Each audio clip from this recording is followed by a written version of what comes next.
Hi! ഞങ്ങൾ 20 അംഗ സ്ത്രീ സംഘം 4 മണിക്ക് ബോധിയിൽ നിന്ന് ആറന്മുള വള്ളസദ്യ എന്ന സ്വപ്നവുമായി വണ്ടിയിൽ കയറി. ഞാൻ മുന്നിലുള്ള സീറ്റിലാണ് ട്ടോ ഇരുന്നത്.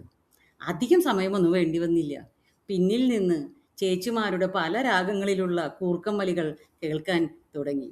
അങ്ങനെ 7 മണിയോടെ ഏറ്റുമാനൂർ ഞങ്ങളെത്തി.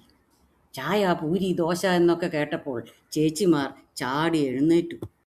എന്തായാലും അരമണിക്കൂറിനുള്ളിൽ ചേച്ചിമാർ ദോശ, പൂരി, ഇഡ്ഡലി എന്നിവയോടെല്ലാം ഗുസ്തി പിടിച്ച് വിജയ ശ്രീലാളികളായി വണ്ടിയിൽ കയറി. വയറു നിറഞ്ഞതോടെ എല്ലാവർക്കും ഭക്തിരസം തിരിച്ചു കിട്ടി. ഇത് കണ്ട ഞാൻ ഡ്രൈവർ ചേട്ടൻ്റെന്ന് മൈക്ക് സംഘടിപ്പിച്ച് അവർക്ക് കൊടുത്തു. പിന്നെ ചറപറാവുന്ന ഭക്തിഗാനങ്ങളുടെ ഒരു വരവായിരുന്നു. അവസാനം മൈക്ക് തട്ടിപ്പറിച്ച് ഞാൻ ഒരു കാച്ചു വെച്ചു. അതോടുകൂടി എല്ലാവരും പാട്ട് നിർത്തി.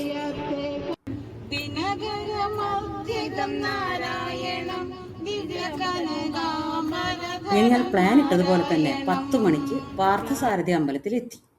സദ്യ എങ്ങാനും തുടങ്ങിയാലോ എന്ന് പേടിച്ച് ചേച്ചിമാരെല്ലാം തണ്ടല് വേദനയും മുട്ടുവേദനയൊക്കെ മറന്ന് പടികൾ ഓടിക്കയറി. ഇവിടെ നിന്ന് തന്നെ ഞങ്ങൾക്ക് രാമായണ പാരായണം കേൾക്കാനുണ്ടായിരുന്നു. ഭക്തശിരോമണികളായ ചേച്ചിമാർ നാമവും വഴിപാടുമായി തിരക്കിലായി.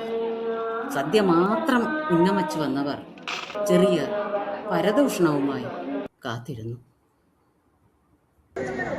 അവസാനം ചടങ്ങുകൾ തുടങ്ങി. സ്വർണ്ണ കിരീടമണിഞ്ഞ് ഗാംഭീര്യത്തോടെ വള്ളങ്ങൾ വന്നു തുടങ്ങി. ഇത് ക്യാമറയുടെ മുന്നിൽ ഷോ ഓഫ് ചെയ്യുന്ന ഞാനാണ് കേട്ടോ. ആദ്യം വള്ളത്തിൽ സദ്യയുണ്ണാൻ വരുന്നവരെ താലവും പാട്ടുമായി സ്വീകരിക്കുന്നു. ഇത് സദ്യ വഴിപാടായി കൊടുക്കുന്നവർ തന്നെയാണ് ചെയ്യുന്നത്.